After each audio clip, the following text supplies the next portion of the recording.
শুকুৰবাৰৰ পৰা অসম বিধানসভাৰ বাজেট অধিৱেশন 10 মাৰ্চৰ পৰা 7 এপ্ৰিললৈ এই অধিৱেশন 16 মাৰ্চত দাখিল হ'ব বাজেট অধিৱেশনলৈ সাজু শাসক বিৰোধী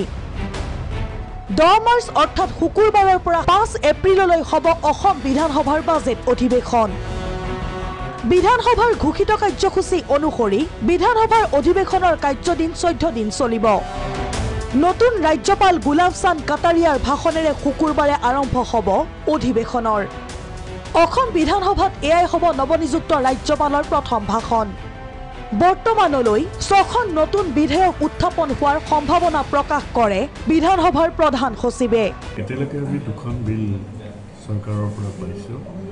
আৰু 4খন বিলৰ আমি নটিছ পাইছোঁ গতিকে 6খন এতিয়ালৈকে আমি নিশ্চিত বুলি ক'ব পাৰোঁ কিন্তু আৰু সময় আছে আৰু আহিব বিৰোধীয়ে কি বিষয় উত্থাপনেৰে উত্তাল কৰিব সদন শাসকীয় পক্ষত হোলঠেকত পেলাবলৈ সাজু হৈছে বিৰোধী পক্ষ এতিয়া বিত্তীয় অৱস্থাও চৰকাৰৰ ভাল নহয় আৰু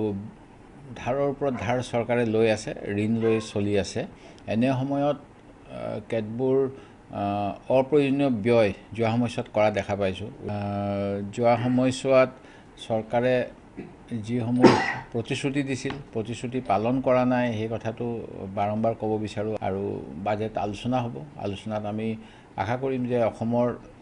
কেতবোৰ ক্ষেত্ৰত অধিক বিনিয়োজনৰ প্ৰয়োজন যোৱা সময়ছোৱাতো সেই বিনিয়োজন যেনেধৰণে হ'ব লাগে হোৱা নাই হত্যা লুণ্ঠন হিংসা নাৰীজনিত অপৰাধ ডেইলি চলি আছে অসমত নাৰীসকল নিৰাপদ নহয় ল এণ্ড অৰ্ডাৰ চিটুৱেশ্যন মুঠেই ভাল নহয় আপোনাৰ ইলেকশ্যন চলি আছে অমানৱিক উচ্ছেদ কিহৰ কাৰণে কৰি আছে চৰকাৰে আমি জবাবদিহি কৰিম পৰীক্ষা নহওঁতে কুৱেশ্যন পেপাৰ ফাদিল হয় 9টাত পৰীক্ষা আৰম্ভ হয় 9টাত 10টাত 9:15 গোটেই অসমত মোবাইলে কুৱেশ্যন এই যিটো অৰাজকতা চলিছে এনেকুৱা ধৰণৰ সমস্যাবিলাক আছে মূল্যবৃদ্ধিটো আছে আপোনালোকে দেখিছে এই কথা বতৰাবিলাক আলোচনা হ'ব বিধান এতিয়া এভিকশ্যনৰ প্ৰশ্ন এতিয়া বাল্য বিবাহৰ প্ৰশ্ন প্ৰচণ্ড দ্ৰব্যমূল্য বৃদ্ধি কৃষকৰ ভূমিৰ সমস্যা কৰ্মহীন যুৱকৰ কৰ্মসংস্থানৰ সমস্যাকে ধৰি পেলাই বহু সমস্যাই ৰাজ্যখন ভাৰাক্ৰান্ত কৰিছে যেতিয়া স্বাভাৱিকতে আমি বিচাৰিম বিধানসভাত এই সম্পৰ্কত বিতংভাৱে আলোচনা বিলোচনা হওক উল্লেখযোগ্য যে 16 মাৰ্চত 2023-24 বৰ্ষৰ বাবে বিত্তমন্ত্ৰী অজন্তা নেওগে দাখিল কৰিব বাজেট 17 মাৰ্চ আৰু 20 মাৰ্চত বাজেট সম্পৰ্কত হ'ব আলোচনা হিমন্ত বিশ্ব শৰ্মা চৰকাৰৰ এইখন দ্বিতীয়খন পূৰ্ণাংগ বাজেট